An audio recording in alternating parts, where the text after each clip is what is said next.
전국에 계신 수험생 여러분 반갑습니다. 슈펜입니다. 자, 오늘은 11강 저희 기본 교재는 185페이지입니다. 네, 사회계층과 불평등에 대해서 수업을 시작하도록 하겠습니다. 일단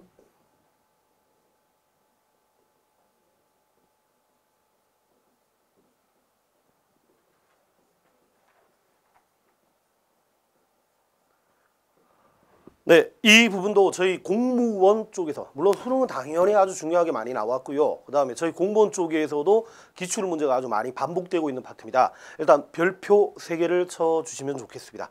그러면 기본적인 내용부터 먼저 설명을 드리고 중요한 부분을 다시 한번 가도록 하겠습니다. 일단 185페이지에 있는 내용인데요. 일단 불평등 내지는 계층은 같은 표현이다 라고 잡아주셔도 괜찮습니다. 계층이라는 게 결국은 그 사회 속에서 그가 가지고 있는 지위, 통상 우리가 계층 얘기할 때는 상층, 중층, 하층 이런 식으로 설명을 하고 있는데요. 계층은 사회에서의 지위를 가지고 있고요. 그 다음에 그 지위가 공평하지는 않습니다. 누구는 상층, 누구는 중층, 누구는 하층이 되는 거니까 불평등이 나타날 수가 있다라고 잡아주시면 됩니다. 그래서 그 지위의 차이 정도 이렇게 잡아주시면 그게 계층이나 불평등이 될 겁니다. 자, 그러면 얘들이 왜 사회에서 위치, 계층이 달라지게 되냐면 사회적 가치가 희소성을 띠고 있기 때문입니다.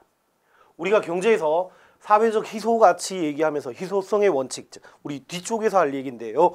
희소성은 모든 경제 문제의 출발이라고 얘기를 하지 않습니까? 그 얘기도 여기 역시 사회 문화에서도 나오고 있습니다.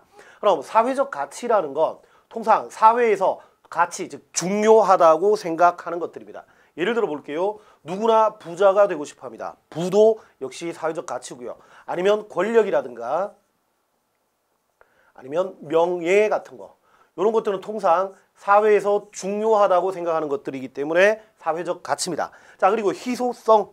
경제할 거 미리 한번 예습 한번 해볼게요. 인간이 원하는 것보다 언제나 부족하다라고 정리하고 있죠. 그리고 희소성 얘기할 때는 기와는 다르게 상대적인 개념이다. 그렇게 얘기를 하는데, 자, 사회적 가치가 부족하다 보니까 누구는 더 가지게 되고 누구는 덜 가지게 되더라. 그래서 더 많이 가진 사와 계층과 높은 계층과 덜 가진 낮은 계층이 나오게 되니까 계층 간에는 불평등이 발생할 수밖에 없다. 이렇게 정리해 주시면 좋겠습니다. 즉 사회적 희소가치의 차등 분배 때문에 계층이나 불평등이 나온다. 이렇게 잡아주시면 좋을 것 같습니다. 그리고 또 하나 요 기본적인 얘기 요것만 마무리하고 본격적으로 갈게요. 자, 사회적 계층이나 아니면 불평등은 보편성을 띠는 경우도 있고요.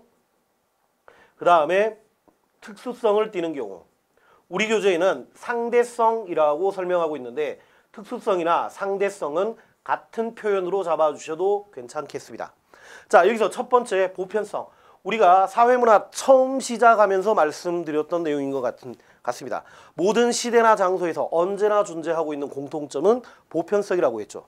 네, 여기서 계층의 보편성은 모든 시대나 장소에서도 계층 내지는 불평등이 존재했구나라는 개념에서는 보편성입니다. 근데 특수성을 얘기를 드릴 때는 특수성은 자, 서열화, 불평등이 나오는 기준은 사회마다 달라질 수 있다라고 하겠습니다. 예를 들어 볼게요. 원시 시대에서는 우리가 가장 중요했던 게 사냥, 내가 사냥을 얼마나 잘할 수 있는가, 즉 사냥 능력이 가장 중요했었습니다. 즉 원시 시대에서의 기준은 사냥 능력이 기준이었고요. 현대 자본주의 사회에서는 내가 얼마나 많은 자본을 가지고 있는가가 기준이 될 겁니다. 이런 식으로 사회에 따라서 계층을 분류하는 기준들은 달라질 수 있다. 그런 점에서 특수성을 띈다라는 것까지 봐주시면 좋겠습니다. 자, 다시 한번 말씀드립니다. 요까지는 그냥 일반론입니다. 그냥 한번 이런 개념이 있구나 정도 잡아주시면 좋겠습니다. 그리고 저희 교재 한번 잠깐만 보실래요? 185페이지입니다.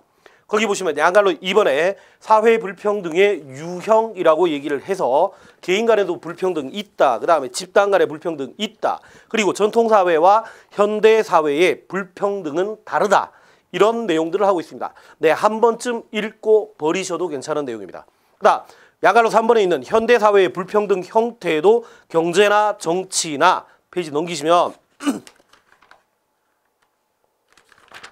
네, 사회 문화 이런 불평들이 있고요. 그 다음에 동그라미 4번 요거는 뒤쪽에서 좀 의미가 있는 거니까 잠깐만 확인하겠습니다. 과거에는 자 자본주의 사회 과거에는 빈부격차가 가장 큰 의미를 가지고 있었습니다. 산업사회, 자본주의 사회에서는 그랬습니다. 근데 현대 정보사회에서는 누가 정보를 얼마나 많이 가지고 있는가, 즉 누가 얼마나 고급 정보를 가지느냐에 따라서 정보격차가 발생하게 되고요. 오늘날의 정보사회에서는 과거의 빈부격차보다 정보격차가 훨씬 더 중요하구나 정도만 잡아주시면 좋을 것 같습니다. 네, 여기까지는 한 번만 읽고 넘어가 주시기 바랍니다. 그리고 막판에는 안 읽으셔도 괜찮은 내용입니다. 자, 그러면요 이제 본격적으로 중요한 내용들을 가도록 하겠습니다. 자, 186페이지 2번 사회 계층화 현상이라고 나와 있는데 거기 양갈로 2번에 보시면 계층을 바라보고 있는 관점이라는 게 있을 겁니다. 자, 여기다가 별표 3개 해 주시기 바랍니다. 일단 계층과 관련된 관점. 자, 우리가 관점에서 출발이 뭐였냐면 사회가 가지고 있는 계층입니다. 자, 그러면 사회 계층에 대한 관찰이기 때문에, 즉 사회에 대한 관찰이기 때문에 관점은 거시적 관점이 나오게 될 겁니다. 그래서 관점에서 우리 크게 두 가지만 정리하시면 되겠습니다. 자, 일단 첫 번째가 기능론, 그 다음 두 번째가 갈등론만 정확하게 잡아주시면 되겠습니다.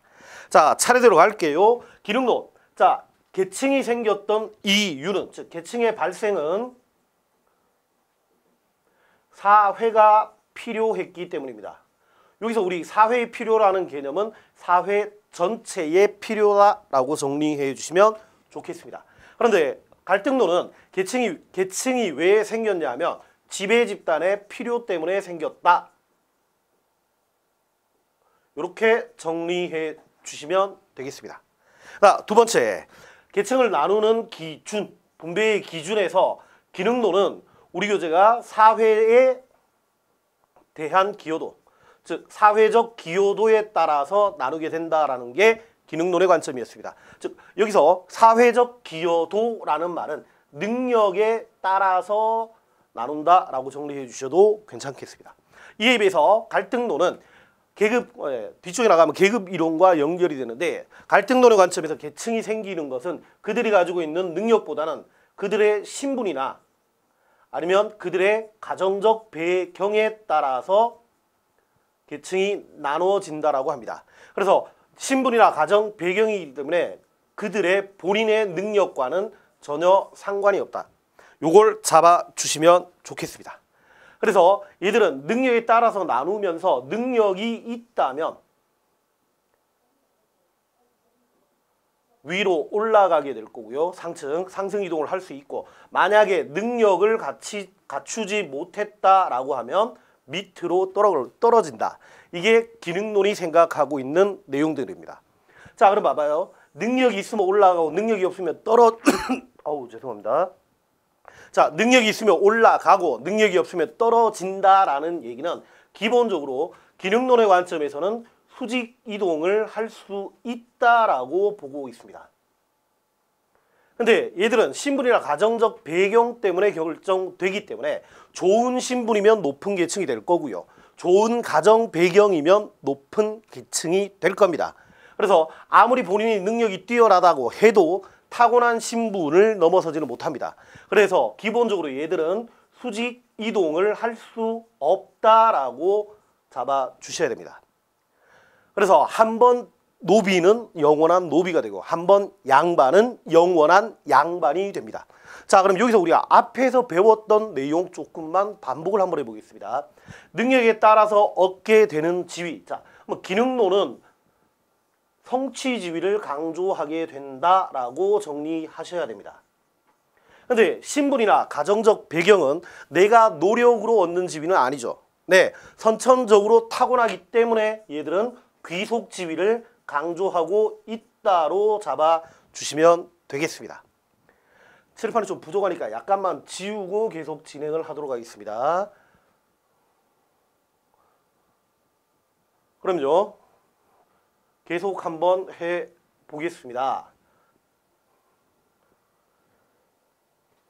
그러면 계층이 가지고 있는 기능이다라는 부분을 한번 보겠습니다.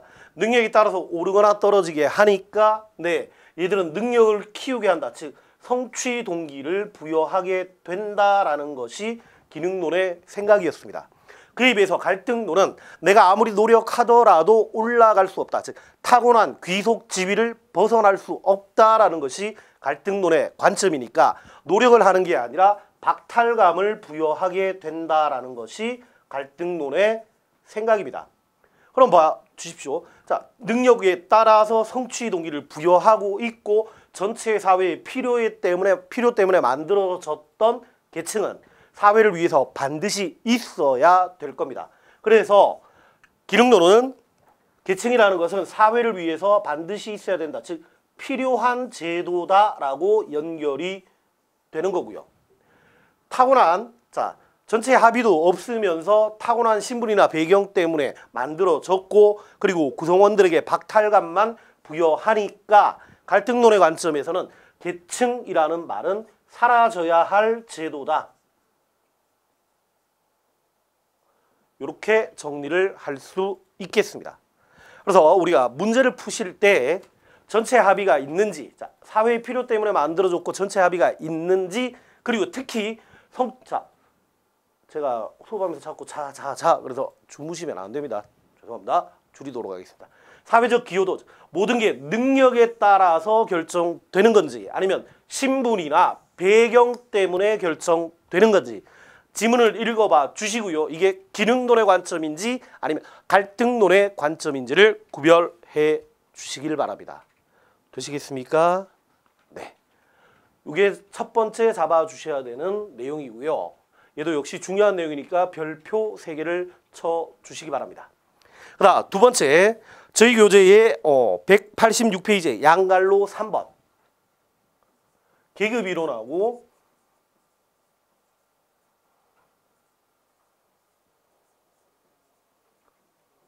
계층 이론을 구별하는 내용들, 이 부분에 대해서도 말씀을 드리도록 하겠습니다.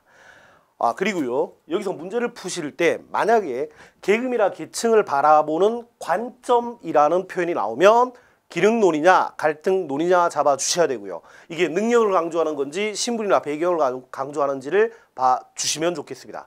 그리고 계층을 설명하는 이론이라는 문제가 질문에 나와 있다면 계급 이론인지 아니면 계층 이론인지로 잡아주시면 좋겠습니다. 그리고 또 하나, 수업을 본격적인 내용을 하기 전에 이 부분을 조금만 더 말씀드리고 가겠습니다. 계급 이론은 마르크스가 주장을 했던 이론입니다. 그래서 100% 갈등론과 일치합니다.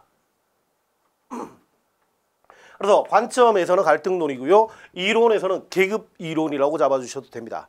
그런데 그렇다면 계층 이론이 기능론이냐? 그건 아닙니다. 계급 이론은 100% 갈등론 맞습니다. 하지만 그렇다고 해서 계층 이론이 기능론이 되는 것은 아니다라는 거 구별해 주시면 좋겠습니다. 그럼 이제 본격적으로 계급 이론과 계층 이론을 설명을 드리려고 하는데요. 일단 제일 먼저 이게 계급 이론과 계층 이론이 나오게 된 차이는 뭐냐면 가장 근본적인 차이는 계급 이론에서 계급을 분류하는 기준은 생산 수단을 소유했는가 여부입니다. 그래서 생산 수단을 가졌느냐라는 하나의 기준 가지고 결정을 했기 때문에 얘들을 일원론이라고 이야기합니다. 그리고 계층 이론은 생산 수단을 포함한 여러 가지가 있습니다. 예를 들어 볼게요. 지위라든가 권력이라든가 아니면 명예라든가 계급 이론이 얘기하는 생산 수단, 즉 경제력이라든가 즉 여러 가지 기준을 가지고 계층을 분류하고 있습니다. 그래서 얘들을 다원론이라고 이야기합니다. 그리고 또 하나, 계급 이론의 관점에서는 생산 수단을 가졌다라면 지위나 권력이나 명예나 모든 것을 다 가졌다고 봅니다. 그래서 얘들을 다른 말로 경제 결정론이라고 합니다. 얘는 이렇게 정리해 주시면 좋을 것 같습니다. all or nothing의 관계입니다. 즉 생산 수단을 가진 사람들은 지위, 권력, 명예, 재산을 다 가졌고요. 생산 수단을 가지지 못한 사람은 지위, 권력, 명예, 재산 아무것도 못 가지게 됩니다. 그래서 경제가 다른 모든 요소보다 중요하다라고 했기 때문에 경제 결정론이라고 이야기를 하고요. 그래서 경제 결정, 생산 수단을 기준으로 해서 가진 자와 못 가진 자, 즉 가진 자인 지배계급과 못 가진 자인 피지배계급으로 분류하고 지배계급을 부르주아, 피지배계급을 프롤레타리아라고 이야기를 하고 있습니다. 그다음 계속 한번 가보겠습니다. 지배계급과 피지배계급 사이에서는 건널 수 없는 강이 존재합니다. 그래서 계급 이론의 관점에선 지배와 피지배의 관계가 단절적이라고 표현을 합니다. 그 다음 또 하나, 같은 피지배 계급끼리는 소속감을 가지게 되고요. 다른 계급에 대해서는 적대감을 가지고 있기 때문에 계급 이론에서는 계급의식이라는 걸 상당히 강조하게 됩니다. 그 다음 계속 한번 해보겠습니다. 그리고 지배와 피지배 사이에선 얘들 사이에서는 언제나 대립과 갈등이 존재한다. 즉 통상의 갈등론에서 하는 얘기들이 그대로 적용되고 있다라는 거 잡아주시면 좋겠습니다. 그리고 누가 지배계급이 되느냐, 누가 피지배계급이 되느냐는 선천적으로 결정됩니다. 즉 그들이 가지고 있는 신분에 의해서 내지는 좀 전에 말씀드렸던 가정 배경에 의해서 지배계급과 피지배계급이 결정되기 때문에 얘들은 귀속 지위를 강조한다라고 말씀을 드릴 수 있겠습니다. 그리고 또 하나, 아까 제가 얘들 사이는 건널 수 없는 강이 존재한다라고 했습니다. 자, 그러면 얘들 사이에서 수직 이동이 될까요? 안 될까요? 안 됩니다. 수직 이동이 안 된다. 네, 제가 그랬지 않습니까? 건널 수 없는 강이라고요. 한번 노비는 영원한 노비일 뿐입니다. 한번 양반은 영원한 양반일 뿐이기 때문에 양반과 노비가 자유롭게 이동할 수는 없다라는 내용을 잡아주시면 좋겠습니다. 그럼 여기에 비해서 계층 이론에 대해서도 말씀을 한번 드려보겠습니다. 계층 이론은 다원론이다라고까지는 얘기를 드린 것 같고요. 그 다음 경제력이나 지위나 권력이나 명예는 각자가 대등한 관계고 각자가 독립적인 관계입니다. 그래서 얘들은 all or nothing이라는 얘기가 나올 수 없습니다. 예를 들어서 경제력은 상층일 수가 있습니다. 경제를 기준으로 상, 중, 하를 나누고요. 명예를 기준으로 상, 중, 하를 나누게 되고 그 다음 권력을 기준으로 상, 중, 하로 나눌 수가 있게 됩니다. 여러 가지 분류 기준이 다양하기 때문에 얘들은 범주적이라는 표현이 나오게 됩니다. 그 다음 또 하나, 경제는 상층이면서 권력은 하층일 수도 있고 명예는 중층일 수도 있습니다. 그래서 얘들은 기본적으로 소속감이나 아니면 적대감이라는 것은 존재하지 않습니다. 그래서 아까 얘들이 계급의식을 강조했다라면 얘들은 계층의식이라는 것 자체가 희박하다. 의식이 약하다. 이렇게 잡아주시면 좋겠습니다. 그리고 누가 상, 누가 중, 누가 하층이 되느냐는 그들의 신분이나 가정 배경이 아니라 그들이 가지고 있는 능력의 차이 때문에 발생한다. 그래서 능력이 있으면 상층, 없으면 하층 이렇게 된다라고 정리해 주시면 좋겠습니다. 그리고 아까 계급 이론은 건널 수 없는 강이라고 제가 말씀을 드렸던 것 같은데요.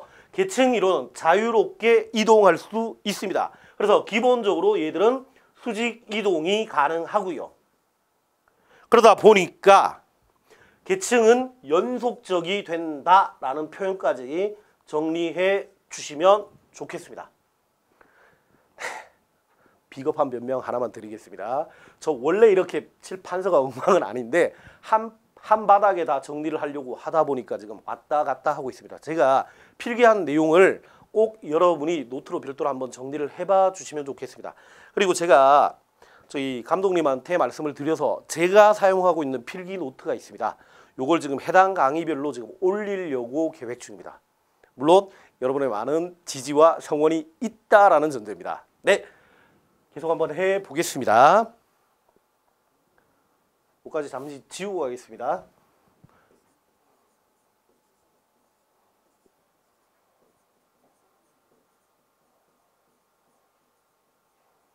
계급 이론은 얘가 근대에 마르크스가 주장했던 이론이고요. 계층 이론은 현대에 베버가 주장한 이론이다. 요것도 좀 더 추가해 주시면 좋겠습니다. 그리고 얘들과 관련해서 해야 되는 중요한 게 하나가 있는데요. 지위 불일치 현상이라는 표현. 요걸 말씀을 드리겠습니다. 제가 기본반 수업할 때마다 늘 하는 표현 중에 하나가 있습니다. 지위 불일치 현상을 하면서 가장 대표적으로 드는 예가 뭐냐 하면 졸부입니다.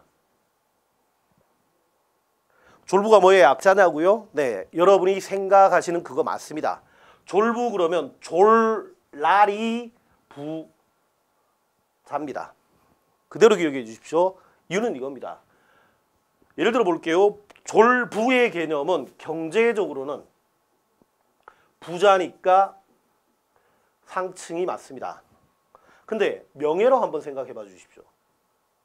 우리가 졸라리라고 얘기하는 것은 존경의 표현은 아니죠. 맞나요? 네, 이거는 비난의 표현일 겁니다. 그죠? 그렇다면 얘들은 명예의 관점에서 봤을 때는 하층이 될 겁니다.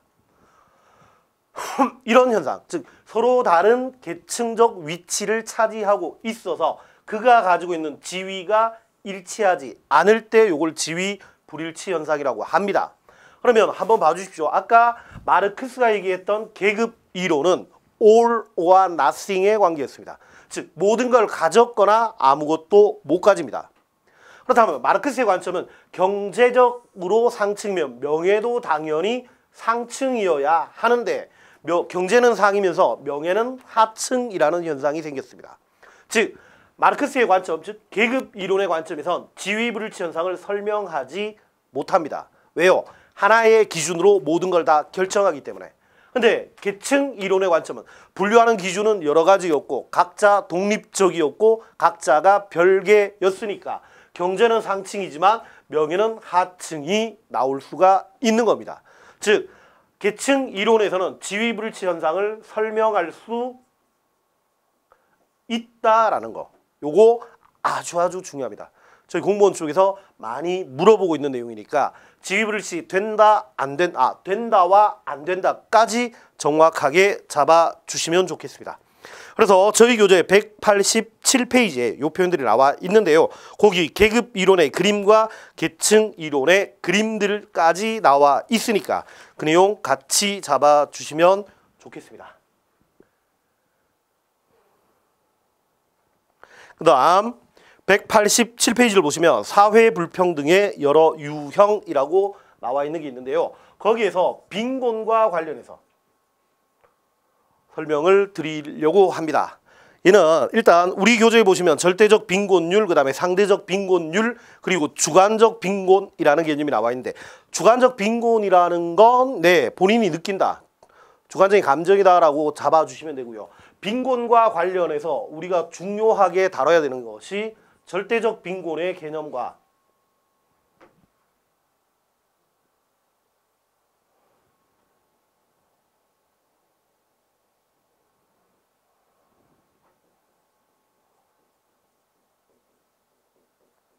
또 하나 상대적 빈곤의 개념.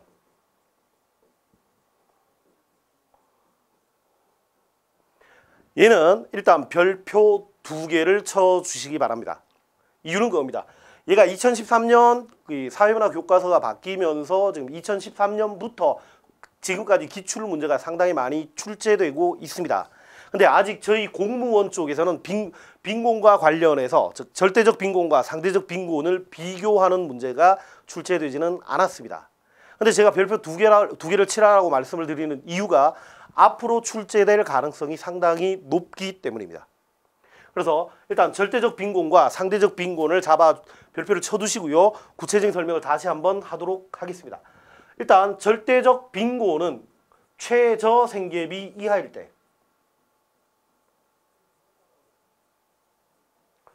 그걸 절대적 빈곤이라고 합니다. 최저 생계비가 얼마냐라는 것들은 고민하지 마십시오. 얘는 금액을 제시해 줄 겁니다. 이쪽에서는 문제를 낼 때 절대적 빈곤과 상대적 빈곤과 관련된 표풀이 내지는 자료 분석형 문제를 내기 때문에 개념만 정확하게 잡아 주시고요. 지금 조금 이따가 설명 드리려고 하는 도저히 안 되겠습니다. 죄송합니다. 표를 하나 그리면서 설명을 드릴 테니까 그 내용만 정확하게 숙지를 해주시면 좋겠습니다. 일단 상대적 빈곤은 중위소득의 2분의 1 이하일 때 상대적 빈곤이라고 합니다. 그러면 여기서 우리가 중위소득이라는 걸 설명을 드려야 되는데요. 예를 한번 들어보겠습니다. 갑, 을, 병, 정, 무 5명이 있다고 하고요. 그들의 소득을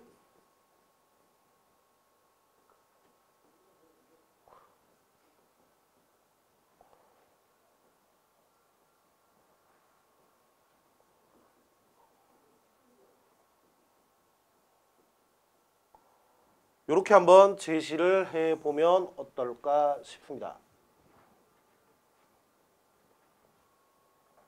예, 갑은 지금 1000만 원, 600, 500, 200, 100 이렇게 나와 있으며 우리가 소득을 얘기할 땐 가장 잘 사는 사람이 1등이고요. 가장 못 사는 사람은 끝으로 놓습니다. 그러면 얘들 사이에서 가장 중간에 해당하는 사람, 즉 병의 소득을 중위소득이라고 합니다. 얘를 중위소득. 그래서 현재 이 소득표에서는 500만 원이 중위소득이 되고요. 그다음 중위소득의 2분의 1 이하니까 즉 이 자료에서는 250만 원 이하인 경우가 지금 상대적 빈곤에 해당하겠습니다. 그리고 예를 들어 한번 들어보겠습니다. 이 자료를 줬는데 만약에 최저 생계비를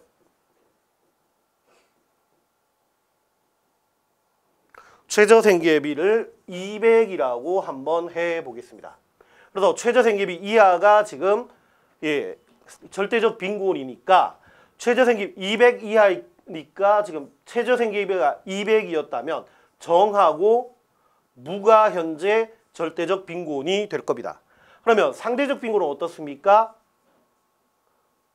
지금 250만 원 이하니까 정과 무가 되는 겁니다. 네. 금액에 따라서 최저 생계비와 그다음에 중위소득에 따라서 절대적 빈곤과 상대적 빈곤이 같아질 수도 있겠네요. 하나, 두 번째. 만약에 최저 생계비를 500만 원 이하라고 한다면 이때는 병, 정, 무가 절대적 빈곤이 될 겁니다. 병과 정과 무. 그러면 상대적 빈곤은 그대로니까 정과 무가 되겠습니다. 그러면 최저 생계비가 지금 이 금액으로 결정됐을 때, 즉 경우에 따라서는 절대적 빈곤이 상대적 빈곤보다 많을 수도 있을 겁니다. 되시겠습니까? 네. 그다음 만약에 최저 생계비를 100만 원으로 했다면 이때는 오직 무만이 절대적 빈곤이 될 거고 이 경우는 상대적 빈곤이 절대적 빈곤보다 많은 경우가 될 겁니다. 되시겠습니까? 얘를 왜 설명을 드리느냐 하면요. 요 문제를 풀기 위해서입니다. 제가 이쪽에서 빈곤과 관련돼서 자료 해석의 문제가 나온다라고 말씀을 드렸는데요. 예를 들어 보겠습니다.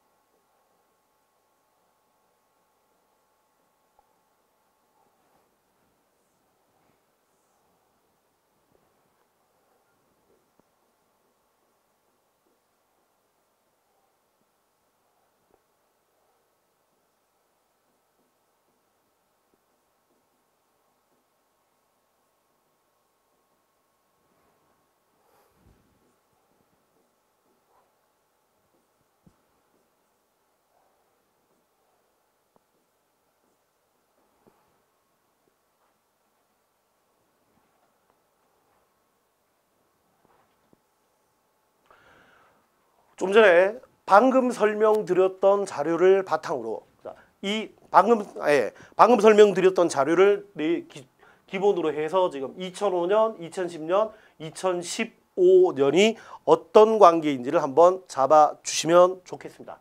일단 2005년 절대적 빈곤하고 상대적 빈곤이 어떻다? 네, 둘 다 같다. 왜? 퍼센테이지가 똑같으니까요.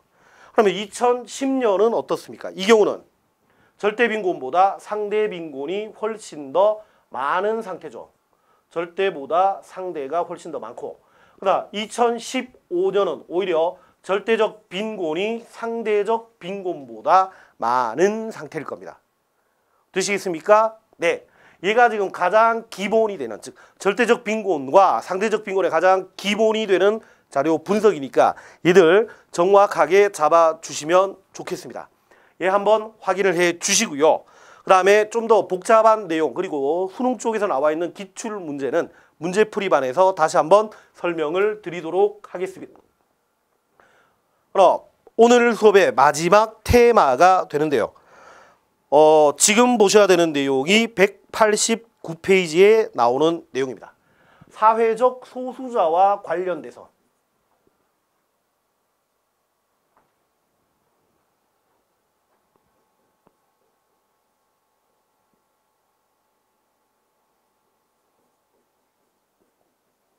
내용을 마무리하도록 하겠습니다. 일단 여기는 별표 1개를 쳐주시기 바랍니다. 이유는 그겁니다. 현재 저희 공무원 쪽에서 한 문제가 출제가 됐습니다. 여기 기준은 2013년부터 2015년 사이에서 한 문제가 출제가 됐고 앞으로도 출제 가능성은 있습니다. 그래서 별표 하나 정도 이렇게 쳐주시면 좋겠고요. 사회적 소수자라고 되어 있을 때 우리가 혼란을 좀 줄이기 위해서 소수자를 사회적 약자라는 개념으로 바꿔서 생각해 주셔도 좋겠습니다. 통상 우리가 왜 소수자를 약자로 바꾸냐면 조금 이따가 말씀드릴 사회적 소수자가 가지고 있는 특징 때문에 그렇습니다. 일단 약자로 바꿔주시면 되고요. 사회적 소수자가 되기 위해서는 이 소수자로서의 성립 요건을 정확하게 암기해 주시기 바랍니다. 그때 출제됐던 내용이 사회적 소수자의 성립 요건과 관련해서 문제가 출제가 됐습니다. 그리고 예를 하나 먼저 들고 설명을 드리겠습니다. 통상 우리가 사회적 소수자라고 하면은 장애인이나 아니면 외국인 노동자,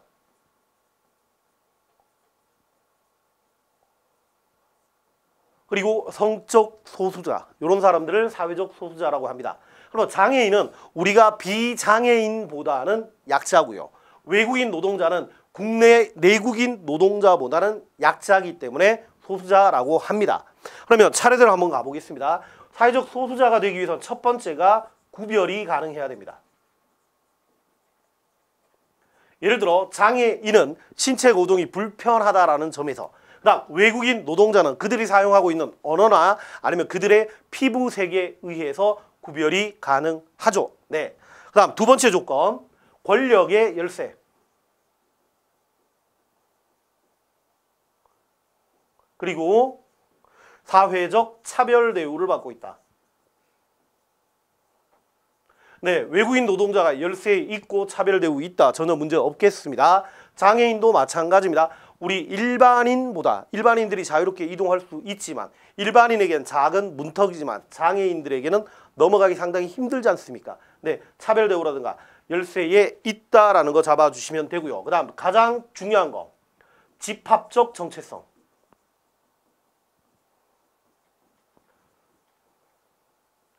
얘는 소속감이라고 바꿔주셔도 괜찮겠습니다. 예를 들어서 구별이 가능하고 권력이 열세 있고 차별 대우를 받더라도 집합적 정체성이 없다면 사회적 약자 내지는 소수자는 아니다라고 해야 되겠습니다. 즉, 요 세 가지 조건을 다 갖추고 있을 때만 사회적 소수자입니다. 그러면 아까 제가 약자라고 바꾸라라고 말씀을 드렸던 이유, 즉 특징에서 다시 한번 설명을 드리겠습니다. 일단 사회적 소수자에서 가장 중요하게 다뤄야 되는 게 양적인 소수는 아니다라는 거 요거 별표를 쳐 주시기 바랍니다. 예를 들어 볼게요. 중세의 왕과 그 다음에 일반 백성 중에서 누가 사회적 소수자가 되나요? 네, 백성이죠. 왕보다는 왕과 백성은 구별될 거고요. 권력이 열세 있고요. 정체성 가졌다라면 백성이 소수자일 겁니다. 하지만 그 나라 중세에서 숫자는 왕이나 귀족보다는 일반 백성의 숫자가 훨씬 더 많았지 않습니까? 그래서 숫자가 많더라도 사회적 소수자가 될 수 있다라는 거. 그래서 헷갈릴 수 있으니까, 즉 사회적 소수니까 무조건 양적 소수겠거니라고 할 수 있으니까 약자로 바꾸라고 말씀을 드렸습니다. 네, 얘는 아주 많이 파는 함정이니까 놓치지 마시고 정확하게 잡아주시면 좋겠습니다. 하나, 두 번째, 사회적 소수자, 약자는 시공간적으로 상대성을 띠고 있다라는 거. 얘는 예를 한번 들어볼게요. 기독교 사회에서는 이슬람을 믿는 사람이 약자죠. 반대로 이슬람 사회에서는 기독교를 믿는 사람이 약자입니다. 그래서 어디냐에 따라서, 장소에 따라서 상대적이 될 수 있다라는 개념. 이렇게 해서 시공간적인 상대성이 있다 잡아주시면 좋겠고요. 세 번째, 기준의 다양성. 얘도 같이 정리해 주시면 되겠습니다.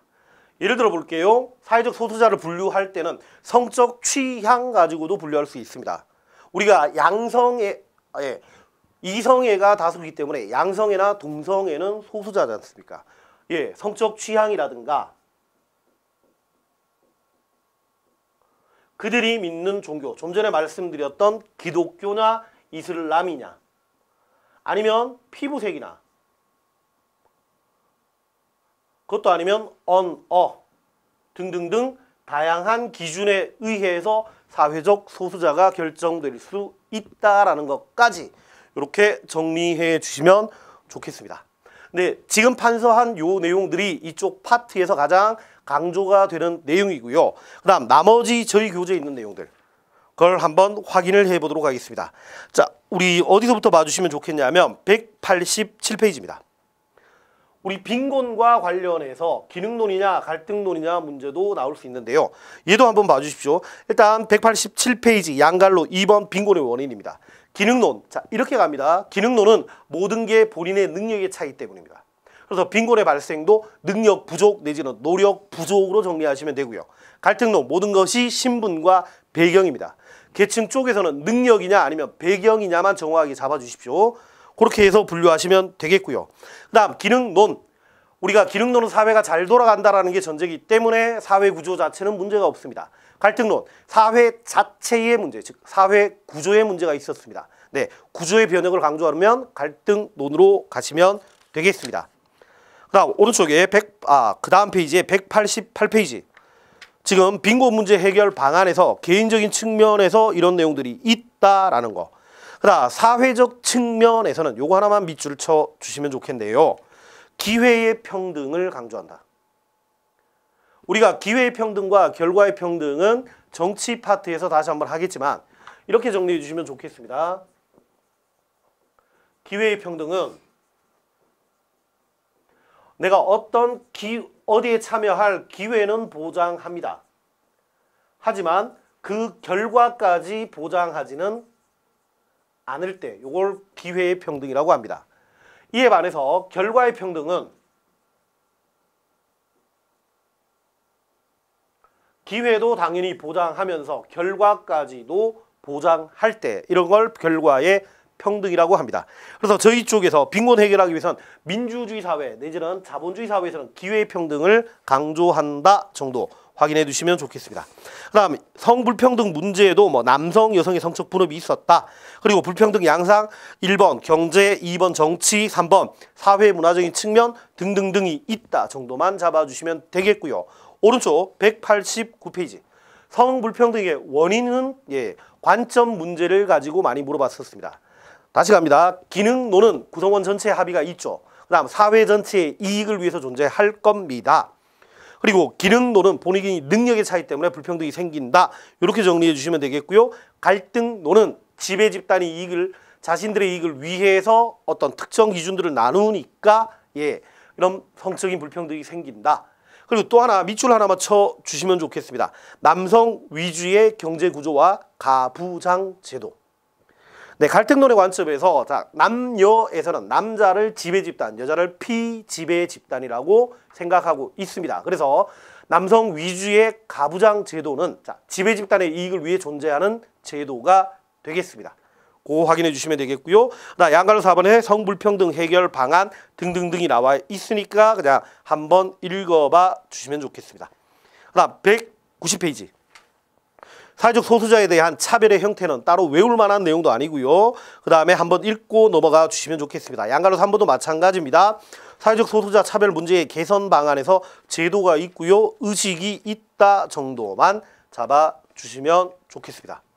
오늘 수업했던 내용 중에서 가장 중요한 걸 두 가지 꼽아라 라고 말씀을 드린다면 일단 계급을 설명하는 이론과 계급과 계층을 설명하는 이론, 그리고 계층을 보는 관점에서 기능론과 갈등론입니다. 이 내용을 중심으로 내용들을 정리해 주시기 바랍니다. 자, 그러면 오늘 수업은 여기에서 마치도록 하겠습니다. 감사합니다.